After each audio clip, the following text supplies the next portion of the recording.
कल हमने श्रवण किया था शिला महाराज जी की कथा में श्री रामानुजाचार्य जी की कथा सुनी थी। प्रसंग पहले बताना चाहिए। प्रसंग ये चल रहा है, शिला भक्तिदयित माधव गोस्वामी महाराज जी शिला महाराज जी को समझा रहे हैं कि जो आपके गुरु भाई हैं श्री मधुसूदन ब्रह्मचारी, उनके प्रति कैसी भावना होनी चाहिए। तो उस प्रसंग में श्री रामानुजाचार्य जी के विषय में एक कथा सुनी थी हमने कि उनके एक शिष्य थे। प्रसंग ये नहीं, प्रसंग ये है कि भाई साधु संग के माध्यम से जो हमारी कमजोरियां वो दूर होती हैं, आपस में परस्पर में बात करनी पड़ती है। हम लोगों का ये वाला विषय जो है, अभी प्रसंग कहने से सबसे पहले बतलाना पड़ता है कि देखो, जो भी साधक भगवान का भजन करने के उद्देश्य से आए हैं, वो अपने साथ में सुकृतियों के फल से, सुकृतियां तो हैं इसीलिए साधु संग में आ गए। उन्होंने पहले बहुत कुछ किया हुआ है, इसलिए उनका राधा कृष्ण की एकांतिक भक्ति की ओर झुकाव भी हुआ है और गुरु से हरि नाम दीक्षा इत्यादि ग्रहण भी की है। तो इसीलिए ये सारी जो क्रियाएं भगवान की ओर जाने वाली, भक्तों का संग करने वाली, ये सारी क्रियाएं क्या हैं? ये उनके द्वारा की गई सुकृतियों का फल है। किंतु साथ ही साथ में वो दुष्कृतियां भी अपने साथ में लाते हैं। क्यों? क्योंकि बद्ध जीव हैं और सुकृतियां हैं तो साथ में दुष्कृतियां भी चल रही है। इसीलिए और जो भक्त लोग जितने भी सब आते हैं, उनमें से किसी में तमोगुण प्रधान होता है, किसी में रजोगुण प्रधान होता है, किसी में सतोगुण प्रधान होता है। विभिन्न प्रकार के भक्त लोग आते हैं। श्रील प्रभुपाद जी ने गौड़िया मठ को अस्पताल कहा है। उसी में कौन है जो अपना ट्रीटमेंट कराने के लिए आए हैं, वो कोई तो बहुत कम रोग लेकर के आए हैं, कोई थोड़ा अधिक लेके आए हैं, कोई बहुत मारात्मक रोग लेकर के आए। और इस अस्पताल में कौन कौन है? डॉक्टर भी रहते हैं, मरीज भी रहते हैं। डॉक्टरों में भी कोई तो स्पेशलिस्ट हैं, कोई अभी उतना अच्छी तरह से ट्रीटमेंट नहीं कर पाते, कोई अभी ट्रेनिंग भी ले रहे हैं, कोई नर्स भी है, कोई स्टाफ नर्स भी है। अलग अलग प्रकार की अवस्था है। इसीलिए जो रोग अपना ठीक कराने के लिए अस्पताल में आया है, उसको क्या है, कोई ना कोई रोग अवश्य ही है। अन्यथा तो या तो वो डॉक्टर होगा या फिर क्या होगा, रोगी होगा। अस्पताल में ये कुछ लोगों के अतिरिक्त और कोई होता नहीं है। तो इसीलिए अभी सभी जो रोगी हैं उनको कुछ न कुछ असुविधा है, तो उनका रोग धीरे धीरे ठीक होता है जब वो क्या करते हैं, ठीक ठीक रूप में औषधि लेते हैं और परहेज करते हैं, तब उनका क्या होता जाता है, रोग दूर होता जाता है। इसी का उदाहरण श्री रामानुजाचार्य जी के एक शिष्य हैं, उसके विषय में ही शिला महाराज जी को उन्होंने बतलाया। तो ये क्या है, ये प्रसंग श्री रामानुजाचार्य जी के एक शिष्य थे जिनको एक स्वभाव था चोरी करने का जन्म से ही, और घर से ही उनको ये पूर्व संस्कारों के कारण ये स्वभाव था। जन्मजात संस्कार का अर्थ क्या होता है? जन्म लेने के साथ ही अंदर से ये संस्कार था पहले से ही, मतलब पूर्व जन्मों का। अच्छे घर में ही उनका जन्म हुआ था, कोई घर वाले ने ये शिक्षा भी नहीं दी थी और उनको समझाते भी थे, डांट भी पड़ती थी, पकड़े भी जाते थे, लेकिन स्वभाव से ठीक नहीं हो पाए। फिर गुरु जी का संग हुआ, गुरु जी के प्रति भावना बढ़ी और फिर आश्रम में जब रहने लगे तो वो कथा सुनने के माध्यम से उनके हृदय में धीरे धीरे परिवर्तन आने लगा। चोरी कम करने लग गए। पहले मठ में भी, आश्रम में भी ठाकुर जी के आभूषणों की चोरी कर देते थे, उसको बेचकर सामान ले आते थे या पैसे ले आते थे।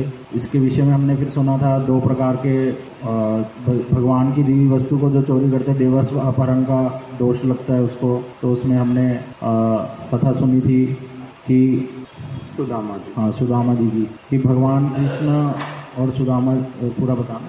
तो उसमें हमने सुना था कि सुदामा जी और कृष्ण जब गुरुकुल में रहते थे, तो एक बारी जब गुरु माता ने उनको वन में लकड़ी लेने के लिए भेजा, तो सुदामा जी को कुछ चने दिए थे कि अगर लेट हो जाए आने में तो इसको ये सहायता करेगा। लेकिन बीच में जब बारिश हो गई और वर्षा का मौसम हो गया और आंधी तूफान आ गया, तो कृष्ण और सुदामा जब एक वृक्ष पर रुक गए, भगवान कृष्ण, तब सुदामा जी उस चने को खाने लगे, लेकिन उन्होंने भगवान को दिया नहीं उनका हिस्सा। लेकिन कृष्ण भगवान समझ गए और उनको आवाज भी आ रही थी कुछ खाने की, तो सुदामा जी से पूछते हैं कि तुम कुछ खा रहे हो? तो उन्होंने बोला नहीं, ये तो ठंड के कारण मेरे दांत कटकटा रहे हैं, तुम्हें दोपहर में स्वप्न आ रहा है। दोपहर में? दिन में। तो वहाँ झूठ बोला उन्होंने। फिर उसके बाद उनका जब विवाह वगैरह हो गया तो मतलब, और हमने सुना था कि भगवान की लिए जो वस्तु दी जाती है उसका अगर कोई अपने लिए प्रयोग कर लेता है तो उसको निर्धन बनना पड़ता है अगले जन्म में या उसी जन्म में, और फिर भिक्षा मांगने पर भी उसको कोई संपत्ति मिल नहीं पाती, कोई उसका आदर नहीं करता। वो सुदामा जी के चरित्र में देखा गया था। देवस्व अपहरण। हाँ, फिर लेकिन जब वो भगवान से द्वारा मिलने गए थे द्वारिका में, तो भगवान ने देखा था मेरे मित्र हैं, सारे गुण हैं अच्छे, लेकिन एक छोटी सी गलती के कारण इनको इतना दुख भुगतना पड़ रहा है। तो भगवान ने उस दोष को हटा दिया और उनसे जो वो तंडुल लाए थे उसको लेकर उनका दोष दूर हो गया। दूसरा, ब्रह्मस्व अपहरण का दोष सुना था। कोई गुरुजी के लिए वस्तु लाता है और शिष्य अपने लिए प्रयोग कर ले गुरुजी को दिए बिना, तो उसमें देवस्व अपहरण का दोष लगता है। और भागवत में निरिग राजा की कथा हमने ब्रह्मस्व, तो राजा निरिग की कथा सुनी थी, कैसे उन्होंने वो गायें दान करते थे, गलती से एक ब्राह्मण की गाय दूसरे ब्राह्मण के पास चली गई और उनको फिर दोष लगा था, और इसके कारण दोष के कारण गिरगिट की योनि प्राप्त होती है। तो ऐसी जब कथाएं उन्होंने सुनी उनके शिष्य ने रामानुजाचार्य जी के, तो और हृदय परिवर्तन हुआ।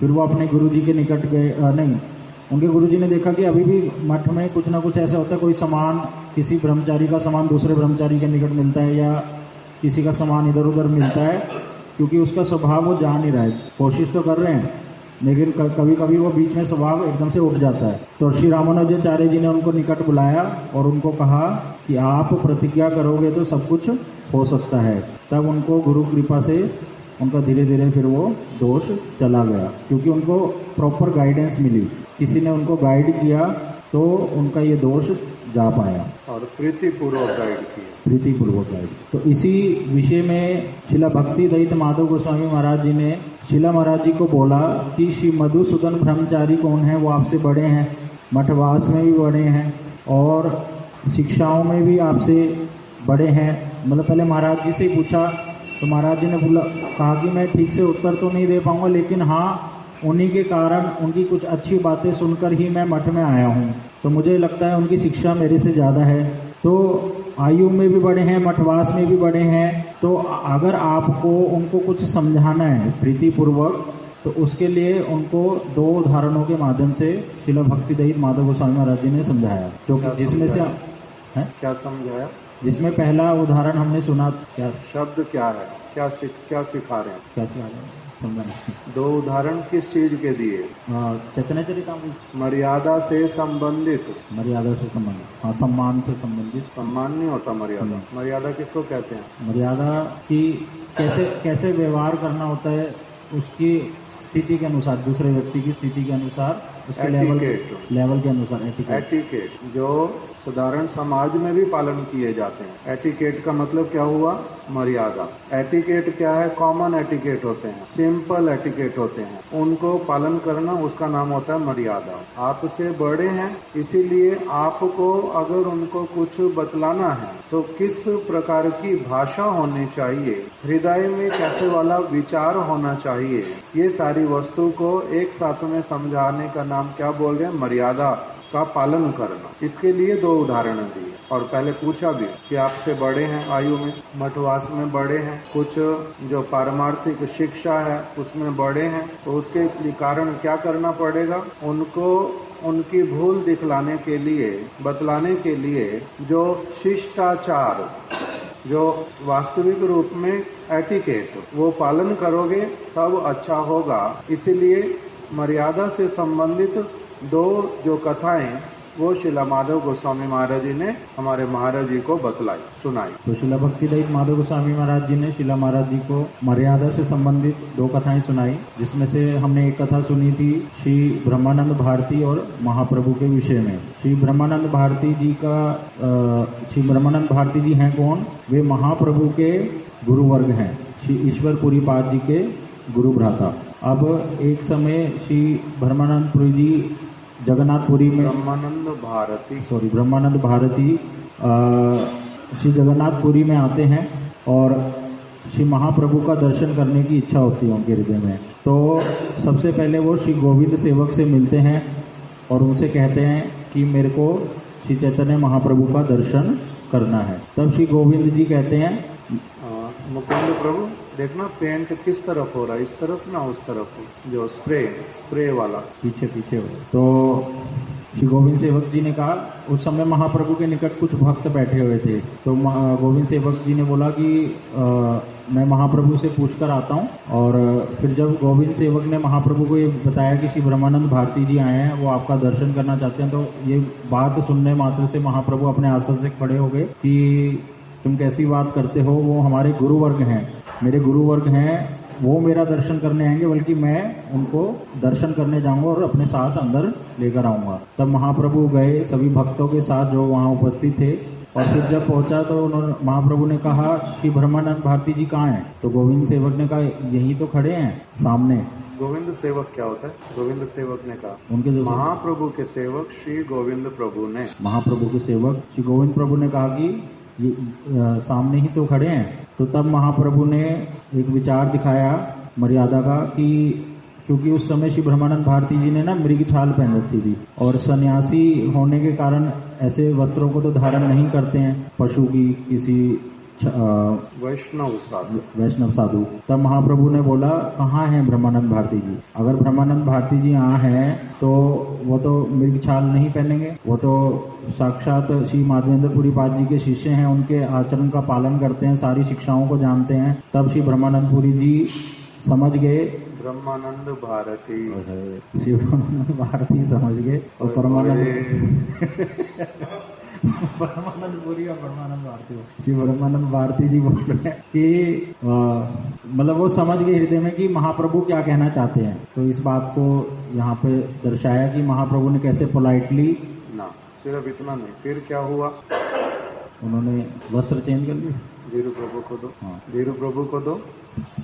फिर महाप्रभु ने उनको वस्त्र प्रदान किए। महाप्रभु ने अपने सेवकों को बोलकर श्री ब्रह्मानंद भारती जी ने ही किसी भक्त को संकेत किया, वो वस्त्र लेकर के आ गए, उन्होंने मृग चर्म उतार दी और जो वस्त्र था वो पहन लिया। तब फिर महाप्रभु ने उनको साष्टांग दंडवत प्रणाम किया। और इसमें आपने बताया कि एक तो महाप्रभु ने जो वो बड़े व्यक्ति हैं ब्रह्मानंद भारती जी, उनको कैसे मर्यादा दी। उनको ऐसे भी बोल सकते थे कि ये आपने क्या पहना हुआ है, ये कोई वैष्णव इस तरह की वेशभूषा थोड़ी पहनते हैं, या वैष्णव लोग जैसे किसी पशु की चमड़ी या लेदर वगैरह ये सब भी यूज नहीं करते। तो ऐसे ना बोलकर उन्होंने बहुत मर्यादा से उनको ये बात बोली। और वो भी बुद्धिमान व्यक्ति ब्रह्मानंद भारती जी, वो भी इस महाप्रभु की इस बात को समझ गए। जो बुद्धिमान व्यक्ति है वो थोड़े में ही बात को समझ जाता है। तो यहाँ पर महाप्रभु ने उनको मर्यादा प्रदान करी और ब्रह्मानंद भारती भी समझ गए। और इसके साथ में और चीज जुड़ी हुई है विशेष। तो ब्रह्मानंद भारती ने बोला कि भले ही मैं इनसे बड़ा हूँ, इनका गुरु तुल्य, आप मेरे को दंडवत प्रणाम नहीं करना, आप मेरे को दंडवत प्रणाम नहीं करना, मेरे को भय होता है। क्यों? क्योंकि आप कौन हो? आप मेरे से बड़े हो। आपने उल्टा मेरे को क्या किया? सुधार दिया है, उपदेश किया है। वो कह रहे हैं कि आप बड़े हो, ये कह रहे हैं कि आप बड़े हो। तो इसलिए ब्रह्मानंद भारती जी ने कहा कि नहीं, आप सचमुच सार्वभौम भट्टाचार्य आप विचार करो, बड़े कौन हैं? इनको मर्यादा देना भी आता है, प्रणाम करना भी आता है, कोई सिद्धांत भी आता है, व्यवहार भी आता है। जो मेरी भूल थी उसको भी इन्होंने ठीक कर दिया है। इससे बड़े कौन हुए? यही बड़े। इस प्रकार का विचार वहाँ पर स्थापित है। और कोई विषय? आपने एक उदाहरण दिया था शीला महाराज जी का कि भगवान की वस्तु को कैसे संभाल के रखते हैं, या उसकी कोई चोरी नहीं करते, या उसका कोई मिसयूज ना हो जाए, इसके रिगार्डिंग आपने एक उदाहरण दिया था कि कोई उनको गाय दान करना चाहता महाराज जी को, तो उसके लिए पैसे देना चाहता, किंतु महाराज जी ने मना कर दिया कि मैं पैसे नहीं लूंगा, मैं वृद्ध हो गया हूँ, मैं पैसे संभाल नहीं सकता, और कहीं मैं भूल जाऊं तो मेरा दोष होगा, तो उन्होंने पैसे नहीं लिए। तो वो महाराज जी इतने बड़े व्यक्ति हैं और कितनी सावधानी इसमें दिखा रहे हैं। फिर आप जो कहते हैं कि वो जो एक सेंटेंस है कि fools rush where angels fear to tread, तो महाराज जी ने वहाँ पर उदाहरण स्थापित किया। राम राम। और कोई बात है? कल नहीं छोड़ आप ठीक। अभी हम लोग इसी प्रसंग का जो एक दूसरा पार्ट है उसको अभी हम लोग श्रवण करेंगे। एक तो श्रवण किया कि श्री ब्रह्मानंद भारती और श्री चैतन्य महाप्रभु इन्होंने किस प्रकार से वैष्णव मर्यादा जो है उसको किस प्रकार से अपने आचरण के द्वारा, अपने उदाहरण के द्वारा हम लोगों को दिखला दिया, सिखा दिया। और दूसरा उदाहरण शिला भक्ति दयित माधव गोस्वामी महाराज जी ने जो सुनाया वो है श्री सनातन गोस्वामी जी और श्री जगदानंद पंडित से संबंधित। श्री सनातन गोस्वामी जी वृंदावन पहले रामकेली ग्राम में श्री चैतन्य महाप्रभु जी से मिले, फिर उन्होंने अपना जो प्रधानमंत्री वाला पद वो छोड़ दिया और श्री चैतन्य महाप्रभु के निकट में आकर के वाराणसी में पहुंचे। वाराणसी में श्रील सनातन गोस्वामी जी को चैतन्य महाप्रभु का संग प्राप्त हुआ। उनकी पूरी कथा तो बहुत बड़ी है श्रील सनातन गोस्वामी जी की, किंतु बहुत विशेष विशेष उसमें शिक्षाएं भी हैं। वही सनातन गोस्वामी जी जब पहली बार चैतन्य महाप्रभु से मिले रामकेली ग्राम में, तो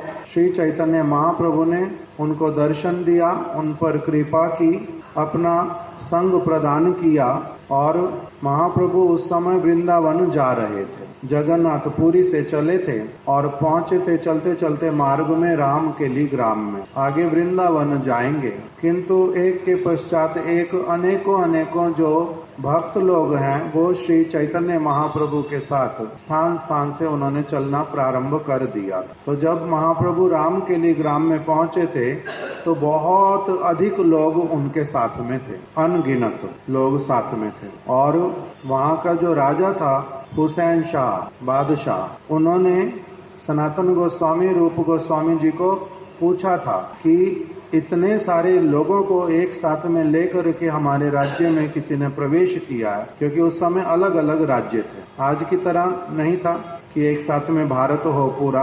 तो उड़ीसा के राजा अलग थे, महाराज प्रताप रुद्र, गौड़ देश के राजा तो थे वो अलग थे, उनका नाम था हुसैन शाह बादशाह। अलग अलग स्थानों पर अलग अलग लोग थे। तो इसीलिए उन्होंने कहा ये हमारे राज्य से होकर के जाएंगे, इतने सारे लोगों को एक साथ में लाने का क्या उद्देश्य? कहीं आक्रमण तो नहीं करेंगे, कहीं कोई और विचार लेकर के तो नहीं चल रहे हैं। तब रूप गोस्वामी सनातन गोस्वामी जी ने कहा था जी नहीं, वो तो साधु पुरुष हैं, उनको किसी को देने के लिए भी उनके पास कुछ नहीं है, और वो तो भगवान का नाम संकीर्तन कर रहे हैं। उनके साथ में जो लोग सारे जा रहे हैं वो सारे लोग उनके प्रेम से आकर्षित हैं, इसीलिए साथ में जा रहे हैं। तो उन्होंने मान लिया, महाराज बादशाह कौन है? हुसैन शाह। मान लिया। सनातन गोस्वामी जी ने उनको प्रार्थना किया चैतन्य महाप्रभु को, जब मिले संग हुआ कुछ, अब उनको प्रार्थना की कि प्रभु आप इस स्थान से अगर जल्दी आगे चले जाएं तो अच्छा हो, यहाँ पर आप अधिक दिन नहीं रुकिए, क्योंकि जो विधर्मी राजा है, इसीलिए अच्छा होगा आप शीघ्र अतिशीघ्र आगे चले जाएं। तो महाप्रभु ने सुन लिया और उसी बात को मान लिया। जब महाप्रभु जाने लगे तब सनातन गोस्वामी जी ने बहुत छोटे से शब्दों में उनको कह दिया कि प्रभु आप वृंदावन जा रहे हैं, किंतु आपके साथ में इतने सारे लोग हैं, इतने सारे आपके साथ लोग हैं और आप क्या कर रहे हैं? आप वृंदावन जा रहे हैं। इतने सारे लोगों के साथ में वृंदावन जाने का ये पद्धति नहीं है, ये पद्धति नहीं है। किन्होंने बोल दिया? सनातन गोस्वामी जी ने। किसको बोला? श्री चैतन्य महाप्रभु को। जार संगे आछे लोक लक्ष कोटि, जिनके साथ में लाखों लाखों लोग चल रहे हैं। वृंदावन जाईवार नहीं यही परिपाटी, वृंदावन जाने की ये परिपाटी तो नहीं है। इस प्रकार से बोल दिया। चैतन्य महाप्रभु ने सुन लिया और आगे बढ़ गए। रात्रि के समय में राम केली ग्राम से वो चलते चलते रात्रि के समय जाकर के पहुंचे कनाई नाटशाला। कनाई मतलब कृष्ण, नाटशाला मतलब जहाँ पर प्रत्येक दिन राधा और कृष्ण की लीलाएं जो हैं अच्छे से मंच पर प्रदर्शित की जाती थी, उस स्थान पर पहुंच गए। और वहीं पर जब विश्राम करने लगे तब उन्होंने चैतन्य महाप्रभु ने मन में विचार किया कि कहिला सनातन, सनातन ने मेरे को वहां से चलते चलते क्या बोला था। तब मन में आई बात, उन्होंने कहा था लाखों लोग जिनके साथ में हैं वृंदावन जाने की ये परिपाटी तो नहीं है। ठीक ही बोला है सनातन ने, मैं अभी वृंदावन नहीं जाऊंगा, मैं यहीं से पूरी फिर से लौट जाऊंगा और वृंदावन जब जाऊंगा फिर कभी वहां से एकाकी जाऊंगा। अभी इन लोगों को कहूंगा कि मेरे को अकेले जाने दो, संभव पर होगा नहीं, किंतु अभी वृंदावन पूरी लौट जाता हूँ और बाद में वृंदावन जाऊंगा। ये हो गया। महाप्रभु पुरी में लौट आए। इधर सनातन गोस्वामी जी तो अपने घर पर ही रह रहे थे रामकेली ग्राम में। अब उन्होंने क्या विचार किया, रूप गोस्वामी सनातन गोस्वामी दोनों भ्राता हैं, दोनों ने ही राजपद छोड़ दिए। एक प्रधानमंत्री थे, दूसरे अर्थशास्त्री थे, अर्थमंत्री थे। दोनों ने अपने पदों को त्याग दिया और जीवन की जो वास्तविक उपलब्धि वो उन्होंने कर ली। इसीलिए शीघ्र अतिशीघ्र कहाँ पर आ गए, महाप्रभु के चरण कमलों में। रूप गोस्वामी जी पहले पहुंचे, वो मिले थे महाप्रभु को प्रयाग में। महाप्रभु ये दूसरी बार वृंदावन जा रहे हैं, रामकेली से तो पूरी पहुंच गए थे, अब दूसरी बार फिर पूरी से अकेले एक दो व्यक्तियों के साथ में जो सेवक के रूप में रहेंगे, बिल्कुल असुविधा नहीं करेंगे, कोई भी बात बोलेंगे नहीं, उस प्रकार के सेवकों को साथ में ले लिया महाप्रभु ने। वृंदावन दर्शन कर लिए, बड़े आनंद के साथ में यहाँ पर रहे और महाप्रभु अब वापस लौट करके पुरी जा रहे हैं। तो पहले पहुंचे प्रयाग में, वहीं पर रूप गोस्वामी जी अपना पद त्याग करके परिवार को छोड़ करके वो आकर के पहुंच गए। कहाँ पर? वो आकर के पहुंच गए प्रयाग में रूप गोस्वामी जी। अभी महाप्रभु ने उनके ऊपर कृपा की और रूप गोस्वामी जी को बड़े अच्छे अच्छे उपदेश प्रदान करके भेज दिया श्री वृंदावन धाम में कि आप वृंदावन में जाओ और ये सेवाएं आप वहां पर रह करके करना। रूप गोस्वामी कहाँ पहुंच गए हैं? वृंदावन। और महाप्रभु प्रयाग से अब आगे बढ़े जगन्नाथपुरी की ओर। वो कहाँ जाकर के पहुंचे? वो जाकर के पहुंचे अब वाराणसी। और दूसरी ओर से अब सनातन गोस्वामी जी भी चलते चलते महाप्रभु के पास में पहुंच गए। कहाँ पर मिले हैं महाप्रभु को? वाराणसी में। महाप्रभु कहाँ जा रहे हैं? वृंदावन से पुरी जा रहे हैं और बीच में ही सनातन गोस्वामी जी मिल गए। अभी महाप्रभु ने उनके ऊपर कृपा की और सनातन गोस्वामी जी जब आए बीच में मार्ग में रामकेली ग्राम से जब चले, उनके साथ में एक व्यक्ति था और उन्होंने क्या किया, अपने साथ में 8 सोने की मुद्राएं ली। सनातन गोस्वामी पाद जी को बीच में पता चला कि इनके पास स्वर्ण मुद्राएं हैं। पूछा, तुम्हारे पास स्वर्ण मुद्राएं हैं, कुछ लिया तुमने साथ में? तो कहते हैं हाँ जी लिया। तो सनातन गोस्वामी जी ने कहा, ये काल जो है ये अपने साथ में लेकर के क्यों चल रहे हो? इसके कारण कोई हमारे को लूटेगा, कोई हमारे को मारेगा, इसीलिए मेरे को निकाल करके दो। ले ली, जितनी मुद्राएं हैं दे दो। उनके पास, सेवक के पास 8 थी, 7 निकाल करके दे दी। सनातन गोस्वामी जी ने आगे किसी को दे दिया और आगे आ गए। सेवक से फिर पूछा, सेवक तो नहीं थे, साथ में चलने वाले व्यक्ति ईशान। पूछा उनसे, क्योंकि इनको पता चल गया उनके पास 8 मुद्रा थी, दी है मेरे को 7। तो उनसे पूछा, जी अभी भी आपके पास कुछ मुद्रा है? पर्वत पार करने के बाद में पूछा। तो कहता है, जी हाँ मेरे पास 1 मुद्रा अभी और भी है। जब मैंने तुम्हारे से मांगी सारी तो तुमने दिया नहीं क्यों? तो उन्होंने क्या कहा? इन्होंने कहा कि मैंने 1 मुद्रा रख लिया कि आवश्यकता पड़ सकती है इसकी। तब सनातन गोस्वामी जी ने उनको कहा, आपको वृंदावन मैं लेकर के नहीं जाऊंगा, वृंदावन जाने की ये परिपाटी नहीं। तुम्हारा स्वर्ण की मुद्रा के ऊपर निर्भरता है, इसलिए तुम्हारे को वृंदावन अभी जाने का अधिकार नहीं है। उनको दे दिया और लौट करके आ गए। सनातन गोस्वामी जी अलग आ गए, वो अपना अलग चले गए। मार्ग में जिसको 7 सोने की मुद्राएं दी सनातन गोस्वामी जी ने, वो व्यक्ति कैसे वाला था?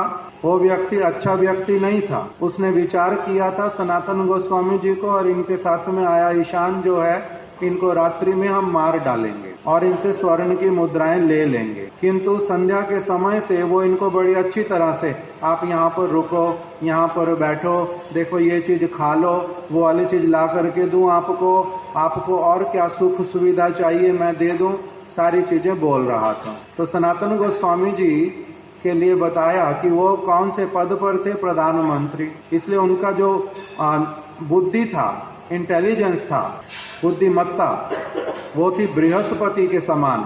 देवताओं के जो गुरु हैं, इतना अधिक बुद्धिमान थे कि ये वाला व्यक्ति जिनके साथ मेरी जान पहचान नहीं है, कभी मिले नहीं है, ये सभ्य व्यक्ति भी नहीं लग रहे हैं और ये फिर इतना अधिक हमारी देखभाल करेंगे अतिथि की, ये समझ में आता नहीं। इसलिए उन्होंने अपनी आप से सेवक से पूछा था कि तुम कुछ स्वर्ण मुद्राएं छिपा करके तो नहीं चल रहे हो? तो बृहस्पति के समान बुद्धिमान थे।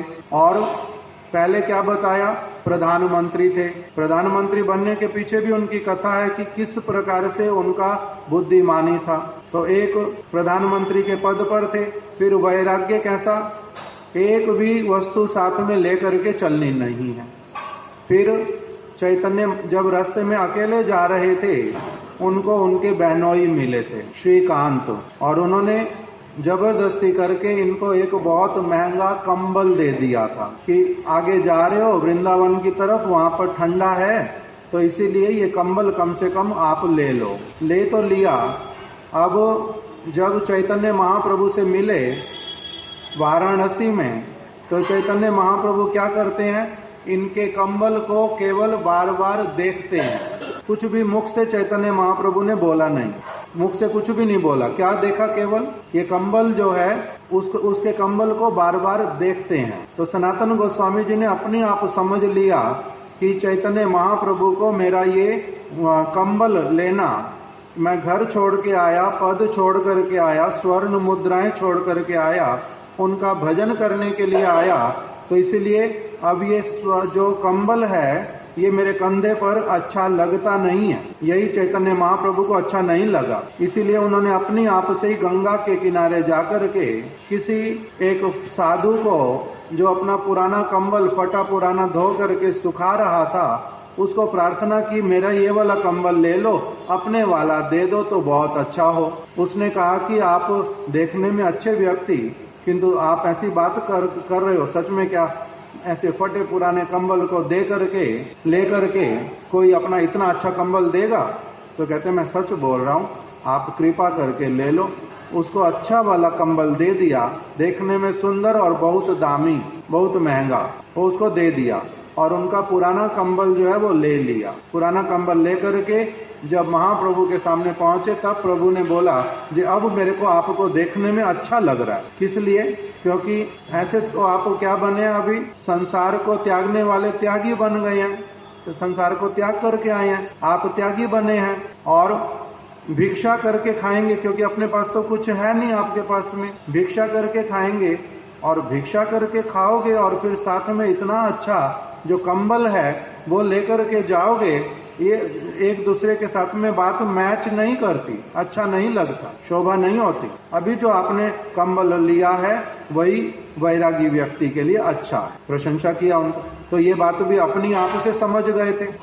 फिर वहीं पर ही महाप्रभु ने कहा, उन महाप्रभु जहां रुके हुए वो भक्त हैं श्री तपन मिश्र, उनके चंद्रशेखर वैद्य के घर पर रुकते हैं और तपन मिश्र जी के यहाँ पर प्रसाद पाते हैं। तो महाप्रभु ने एक भक्त को बोल दिया कि आप इनको क्या कराओ, इनको मुंडन करवा दो, इनको भद्र वेश करवा दो। ये अभी रहते थे कहाँ पर? रामकेली में मुसलमान लोगों के साथ में। वस्त्र भी जो है इनके वो अलग प्रकार के, इनके जो केश इत्यादि हैं ये भी बहुत बड़े, दाढ़ी भी बड़ी हो गई है, इसलिए इनको साधु वाला भद्र वेश करवा दो। इनको ले जाकर के गंगा के तट पर मुंडन करवा दिया, शिखा रख दी, मुंडन कर दिया, दाढ़ी और मूछ दोनों साफ कर दिया, इनको गंगा में स्नान करवाया। जब स्नान कर लिया, अभी वस्त्र तो गीले हो गए और कोई वस्त्र साथ में है ही नहीं।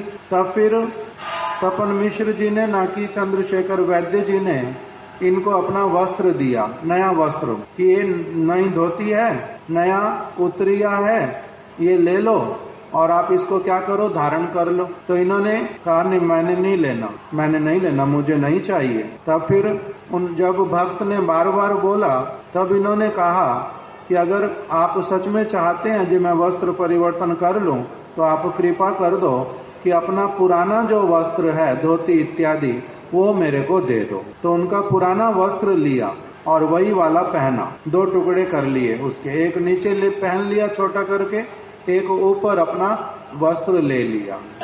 तो इस प्रकार से संपूर्ण रूप में कैसे वाले हैं, विषय भोग से पूर्ण रूप में अलग। अब उसके बाद में फिर श्री चैतन्य महाप्रभु को उन्होंने प्रश्न रखा कि प्रभु जी, मैं कौन हूँ, के आमी केनो मोरे जारे ताप त्रय, मेरे को 3 ताप जो हैं, आदि दैविक, आदि भौतिक और आध्यात्मिक, ये 3 ताप मेरे को क्यों कष्ट पहुंचाते हैं। यह नहीं जानी के मने हित है, मेरा हित कैसे हो, मेरा मंगल किसमें है, मैं नहीं जानता। ग्राम्य व्यवहारे पंडित, मैं बहुत सारी बातों में तो पंडित हूँ, प्रधानमंत्री के पद पर भी इसलिए पहुंच गया, किंतु मैं साधारण विषयों में पंडित हूँ। आत्मा तत्व, परमात्मा तत्व क्या वास्तविक रूप में मनुष्य का कर्तव्य, क्यों इस संसार में भटक रहा हूँ, क्यों अलग अलग परिस्थितियां मेरे सामने आती हैं, कभी मैं कष्ट भोगता हूँ, कभी कुछ, ये सारा कुछ क्यों होता है, मेरा कर्तव्य क्या है, मेरे को कृपा करके ये सारा कुछ बतला दो। श्री चैतन्य महाप्रभु ने उनके ऊपर कृपा की और उनको कहा, ऐसे तो आपको स्पर्श करने से मैं पवित्र होता हूँ, और दूसरी तरफ से वास्तविक रूप में आप सारी वस्तुएं जानने वाले हो, आप केवल मात्र दृढ़ता के लिए फिर से मेरे सामने आपने प्रश्न रखे हैं, इसलिए मैं आपके प्रश्नों का अच्छे से उत्तर प्रदान करता हूँ। महाप्रभु ने उनको लगभग 2 मास तक, 2 महीने उनको अच्छे से शिक्षा प्रदान की, सनातन गोस्वामी जी को। फिर उपदेश दिए कि जाओ, आप वृंदावन में जाओ और वहां पर क्या करना, मैंने रूप गोस्वामी को, रूप को कुछ उपदेश दिए हैं, वही सेवा कार्य आप भी करना। महाप्रभु ने सेवा कार्य दिए और फिर सेवा कार्य देने के बाद इनको वृंदावन भेज दिया। बाद में फिर ये वृंदावन से चैतन्य महाप्रभु से मिलने के लिए जगन्नाथपुरी में गए। इनको एक व्यक्ति मिले मथुरा में, जिनका नाम, जब सबसे पहले रूप गोस्वामी जी को मथुरा में मिले, जिनको महाप्रभु ने कहा प्राण त्यागना नहीं, घी पीना नहीं और हरि नाम करना, इसी से सब प्रकार का प्रायश्चित होता है। सुबुद्धि राय जो है, इनको मिले मथुरा में सबसे पहले। तो सुबुद्धि राय जो है वो जानते थे ये तो सनातन गोस्वामी, ये तो प्रधानमंत्री थे, इतने बड़े पद पर थे। तो सुबुद्धि राय जो है इनको बहुत आदर करते हैं, उस कारण से कि ये प्रधानमंत्री थे, उनकी बहुत प्रकार की सेवा करते हैं। तब सनातन गोस्वामी जी ने उनको कहा, अगर आप मेरे पहले वाले परिचय के अनुसार मेरे को आदर सम्मान करोगे तो मैं आपके साथ में कभी भी उठूंगा बैठूंगा नहीं। मैं अभी चैतन्य महाप्रभु का भक्त हूँ, आप भी चैतन्य महाप्रभु के भक्त हो। वैष्णव के प्रति जैसे एक सम्मान, आदर, मर्यादा रखता है, वैसे वाली मेरे साथ में मर्यादा रखना।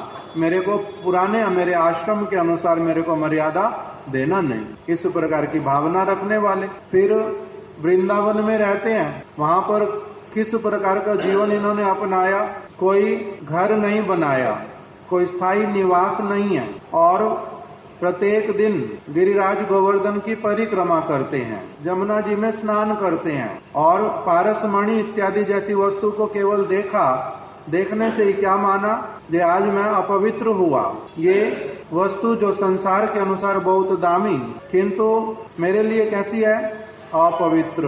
वस्त्र सहित जमुना में स्नान किया। फिर महाप्रभु के विचार अनुसार इनके ऊपर मदन मोहन देव ने कृपा की, इनसे सेवा लूंगा, इनके पास आ गए स्वयं ही।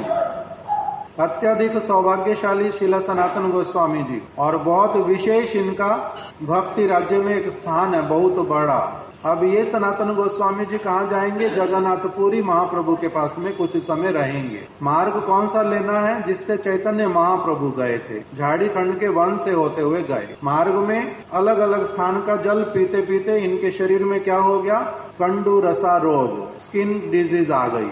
उसमें पीप पड़ जाती है अलग अलग स्थान पर, और वो बहती रहती है। पुरी में पहुंच तो गए, किंतु अभी महाप्रभु जाकर के रहे कहाँ पर? श्रील हरिदास ठाकुर जी के स्थान पर। जहाँ पर जगन्नाथ जी का मंदिर है वहाँ मेरे को जाना नहीं। जहाँ पर जगन्नाथ जी के सेवक आते जाते हैं उस स्थान से आना जाना नहीं। क्यों? क्योंकि अगर मेरा उनसे स्पर्श हो गया तो मेरा अपराध होएगा। उन विचारों को फिर से स्नान करना पड़ेगा। एक तो मेरे को ये कंडू रसा रोग हो रखा है, और साथ ही साथ में मैं पहले मल्लेच्छ लोगों के साथ में रहता था। मैं उनकी नौकरी करता था। मैं पतित व्यक्ति हूँ, इसीलिए मेरे को किसी भी जगन्नाथ जी के सेवक को स्पर्श नहीं करना चाहिए। इसीलिए जहाँ महाप्रभु ने हरिदास ठाकुर को रहने के लिए दिया वहीं पर जाकर के रहने लगे। हरिदास ठाकुर का जन्म भी मुस्लिम परिवार में हुआ था। वो भी मंदिर के अंदर नहीं जाते थे, जगन्नाथ मंदिर में। वो उस मार्ग पे भी नहीं जाते थे जहाँ जगन्नाथ जी के सेवक आना जाना करते हैं, और जहाँ रहते थे वहीं से ही क्या करते थे? जगन्नाथ जी के मंदिर में जो ऊपर चक्र है, पताका है, उसी चक्र का, सुदर्शन चक्र, नील चक्र और पताका, उसका दर्शन करते थे। ये भी वहीं पर वैसे ही रहने लगे। महाप्रभु प्रत्येक दिन हरिदास ठाकुर के लिए प्रसाद भेजते थे। अब ये वहां पर है तो इनके लिए भी नित्य प्रति प्रसाद वहीं पर आ जाता है। अभी एक दिन महाप्रभु क्या करते हैं? इनको आलिंगन करते हैं, और ये दूर भागते हैं कि प्रभु आप मेरे को आलिंगन मत करो, मेरे शरीर में जो है ये पीप बहती रहती है। और महाप्रभु इनको बार बार आलिंगन करते हैं जब भी मिलते हैं, और मानते नहीं इनकी बात को। मन मन में ये दुखी होते हैं। एक दिन महाप्रभु ने कहा हमारा प्रसाद आज टोटा गोपीनाथ में होगा, अगर आप भी आ जाओ वहीं पर प्रसाद पाने तो बहुत अच्छा होगा। सनातन गोस्वामी जी के मन में बड़ी प्रसन्नता हुई कि टोटा गोपीनाथ जी का दर्शन करूंगा और वहां पर महाप्रभु का प्रसाद मिलेगा मेरे को आज। बहुत प्रसन्नता। जाऊं कौन से मार्ग से? दो मार्ग हैं। एक तो जो ठंडा है, जिस पर सेवक भी आते जाते, वृक्ष भी लगे हैं, कुछ कुछ घर भी हैं, आराम से वहां से जा सकते। और दूसरा मार्ग है समुद्र के तट से होकर के जाना। वृक्ष कुछ है नहीं, दोपहर का समय है, धूप अच्छी खासी पड़ रही है, रेत बहुत गर्म। इन्होंने मार्ग चयन किया रेत वाला, समुद्र के तट से जाऊंगा। दूसरी तरफ से तो जाना नहीं चाहिए, जगन्नाथ जी के सेवक लोग आते जाते हैं, तो इसीलिए कौन सा मार्ग लिया? रेती वाला। जब पहुंचे तो इनके जो चरण उसमें फफोले पड़े हुए, किसी किसी जगह पर खून बहना प्रारंभ हुआ। महाप्रभु ने जब देखा तब इनको कहा जी कहाँ से आए हो, कौन सा मार्ग लेकर के आए, तुम्हारे जो चरण है इसमें ये रक्त कैसे प्रवाहित हो रहा है? तब इन्होंने बोला कि मेरे को पता नहीं चला, तो मेरे चरण में फफोले आ गए, रक्त प्रवाहित हो रहा है वो मेरे को पता चला नहीं। मेरे मन में तो केवल अत्यधिक प्रसन्नता, उसी में मैं चलते चलते आ गया कि प्रभु ने मेरे को आज कृपा करके टोटा गोपीनाथ का दर्शन, उनका प्रसाद मेरे को देना है। तो देखा नहीं, तुम दूसरे मार्ग से क्यों नहीं आए? ठंडा वाला मार्ग है, सब लोग जहाँ से आते जाते हैं, वहां से क्यों नहीं आए? तब इन्होंने क्या उत्तर दिया? ये प्रभु मैं तो पतित और मल्लेच्छ लोगों के साथ में संग करता था, इसलिए मैं तो योग्य नहीं हूँ उस मार्ग से आने का, इसीलिए मैं आया नहीं। तब चैतन्य महाप्रभु ने क्या किया? कहा कि तुम्हारे जैसा व्यक्ति ही वास्तविक रूप में क्या कर सकता है?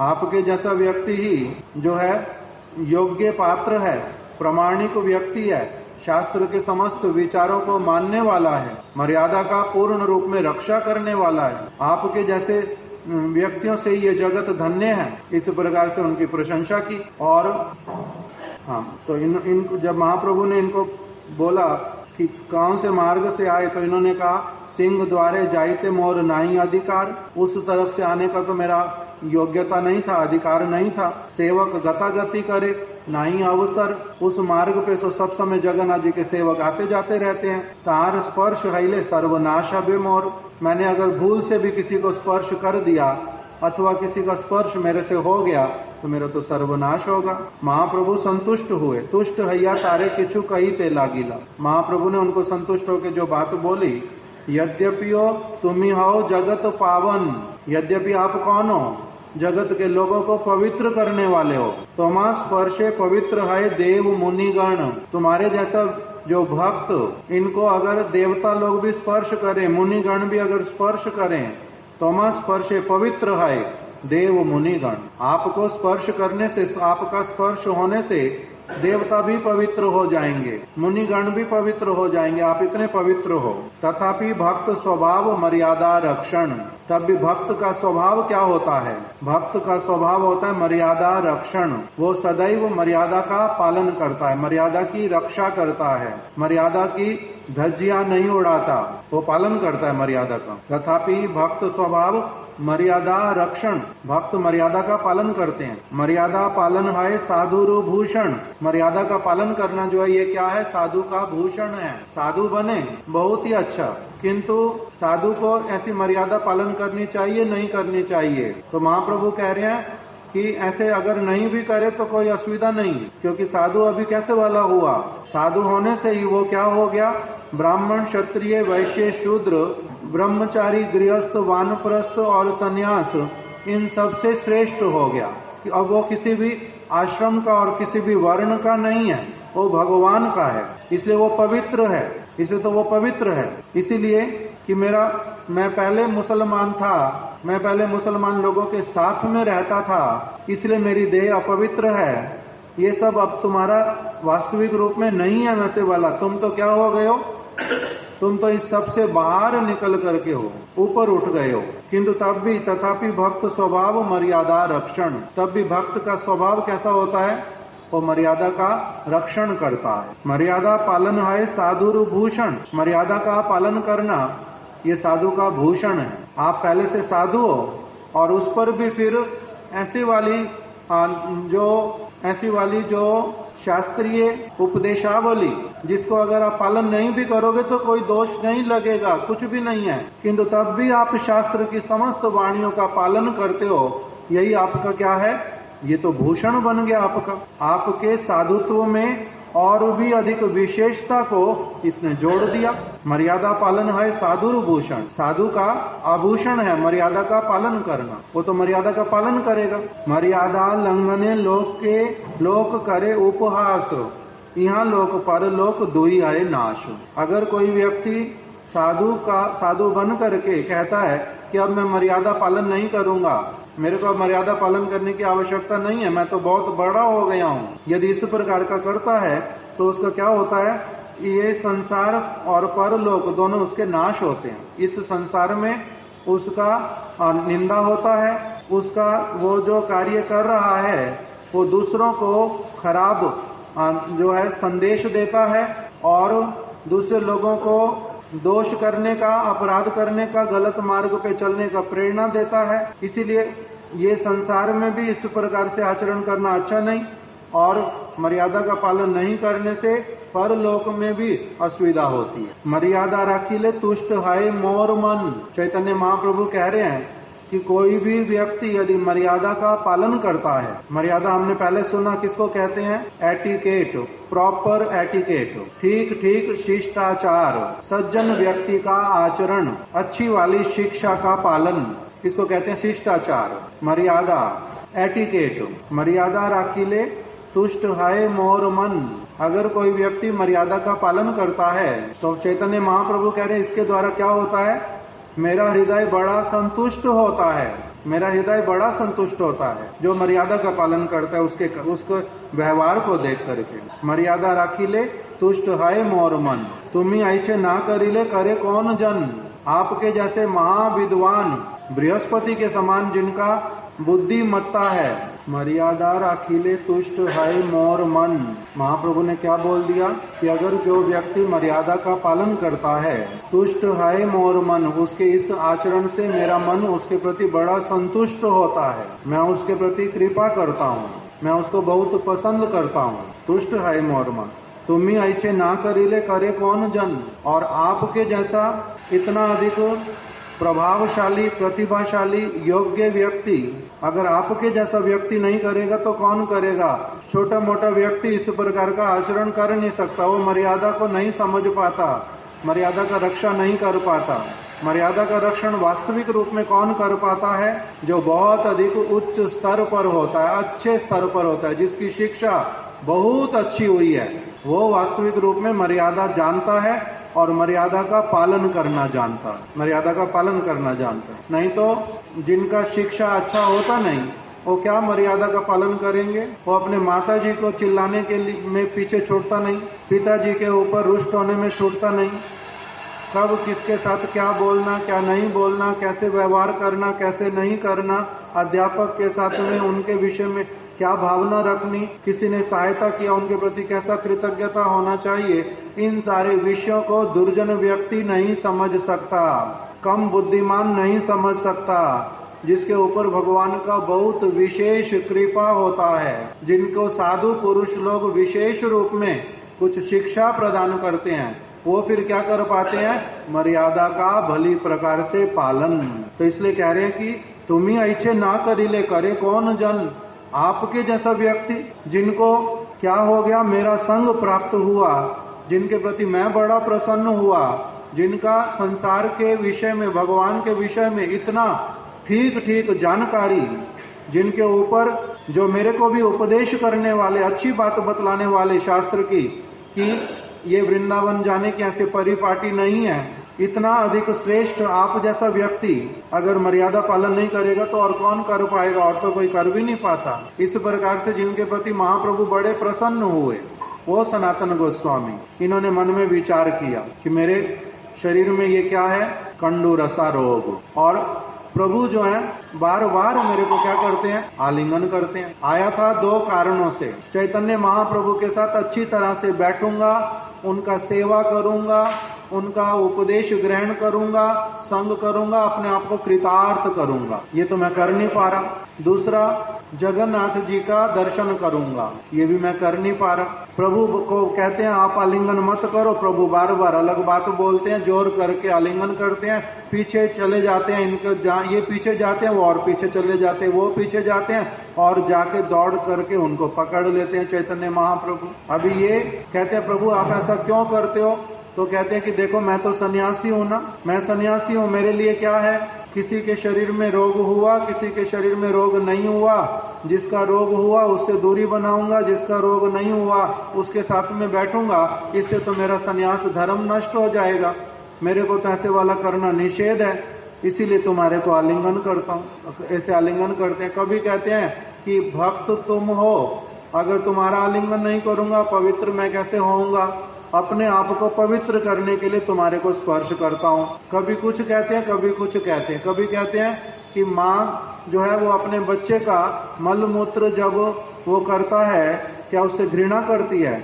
बच्चे को अगर कोई रोग हो जाता है क्या उसको छोड़ देती है?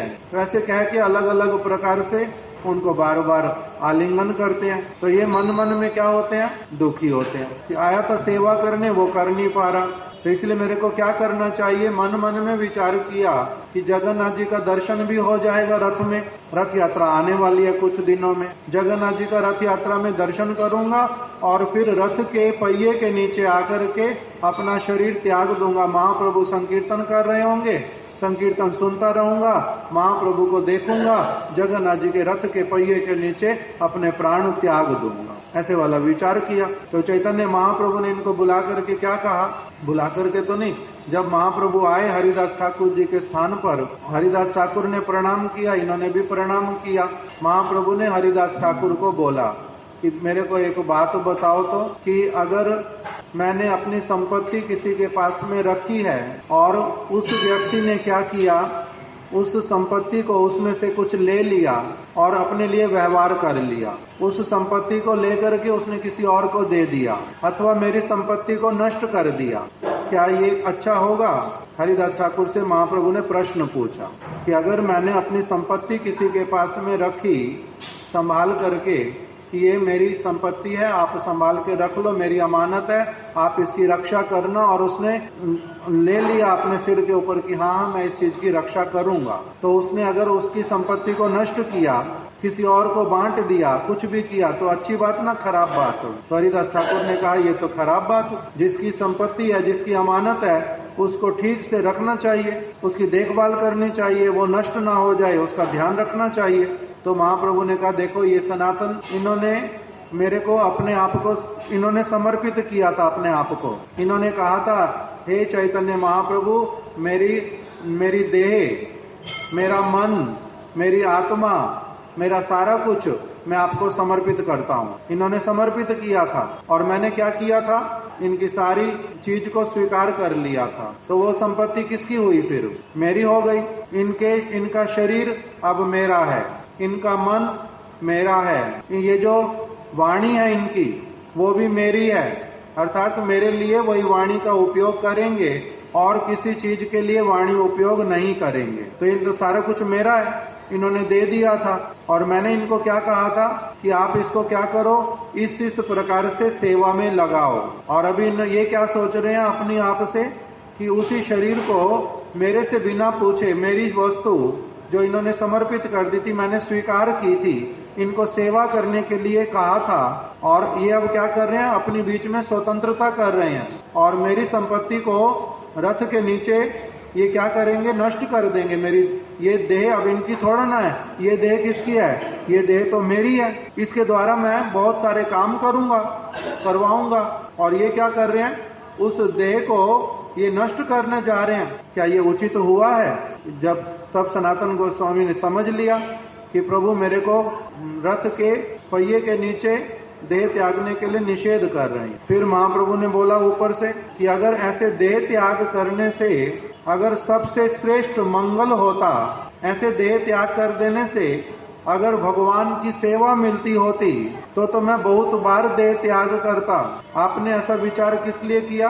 देह में कुछ अगर हुआ है उसको तो ठीक करोगे, उसके लिए औषधि लोगे, वैद्य के पास जाओगे, इसको ठीक करोगे और फिर भगवान की इसके द्वारा सेवा करोगे। अभी जो संभव पर है, अभी तो देह त्याग देने से आत्मा तुम्हारी गोलोक वृंदावन नहीं पहुंच जाएगी, वहां पर सेवा तो मिलेगी नहीं। और ये तामसिक क्रिया है देह त्यागना।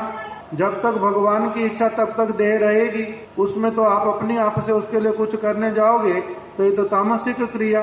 तो इस प्रकार से कह दिया। अभी सनातन गोस्वामी जी ने मन से विचार निकाल दिया कि मैं अब देह नहीं त्यागूंगा। अब इसी बीच में एक दिन जगदानंद पंडित जी के साथ में बैठे हुए थे। जगदानंद पंडित को इन्होंने अपने मन का दुख बतलाया कि मैं आया था किस उद्देश्य से, वो सफल नहीं हो रहा, मैं सोच रहा था देह त्याग दूं, प्रभु ने वो भी मेरे लिए निषेध करवा दिया। अब मेरे को क्या करना चाहिए, क्या नहीं करना चाहिए, मेरे को समझ में आता नहीं, मैं किंतु मन से प्रसन्न नहीं हूं। तब जगदानंद पंडित जी ने इनको परामर्श दिया कि आप क्या करो, आपको और रूप गोस्वामी को चैतन्य महाप्रभु ने तो वृंदावन में रहने के लिए स्थान दिया है ना, तो इसलिए आप क्या करो, वृंदावन ही लौट जाओ। रथ यात्रा आने वाली, रथ में जगन्नाथ जी का दर्शन कर लोगे, आपका कामना पूरा हो जाएगा। अंदर तो आप जा नहीं रहे मंदिर में, तो रथ में दर्शन कर लेना, उसके बाद वृंदावन लौट जाना। तो इन्होंने उनको कहा कि आपने बड़ा अच्छा परामर्श दिया तो मेरे को। वही वृंदावन जो है मेरा क्या है, प्रभु दत्त देश। प्रभु दत्त देश क्या होता है? श्री चैतन्य महाप्रभु ने मेरे को उस स्थान पर रहकर सेवा करने के लिए आदेश किया है, वो मेरा क्या है, प्रभु दत्त देश।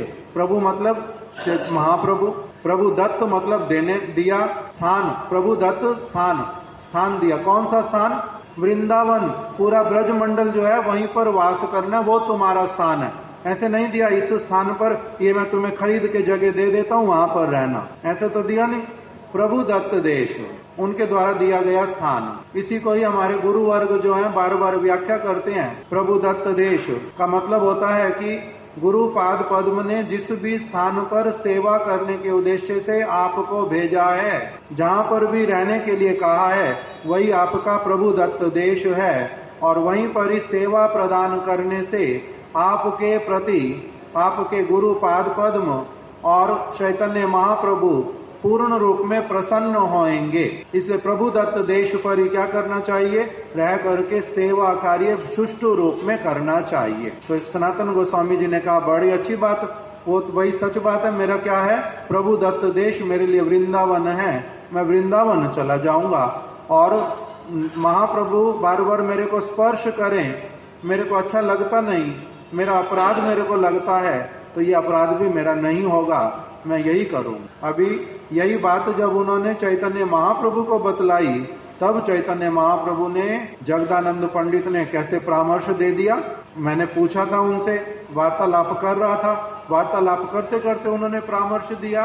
अच्छा, आपने वार्तालाप की, आपने बोल दिया तो क्या हुआ, और उसको इतना अधिक वो बड़ा हो गया अभी आपसे कि उसने आपको परामर्श दिया। परामर्श देने का अधिकार उसको किसने दिया?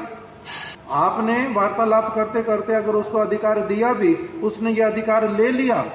इतना दाम्भिक हो गया जगदानंद, उसने मर्यादा का उल्लंघन किया है। कैसे वो कर सकता है ये वाली वस्तु आपके साथ में? आप मेरे उपदेष्टा, और उसने आपके साथ ऐसा किया। तो ये वाला जो प्रसंग है सारा, इसमें क्या मर्यादा की शिक्षा है, क्या महाप्रभु ने स्थापित किया, सनातन गोस्वामी जी ने उसमें क्या विचार दिया, यही वाली बात अब हम कल ठीक से अच्छे से श्रवण करें। वांछा कल्पतरुभ्यश्च कृपा सिंधुभ्य एव च पतितानां पावनेभ्यो वैष्णवेभ्यो नमो नमः।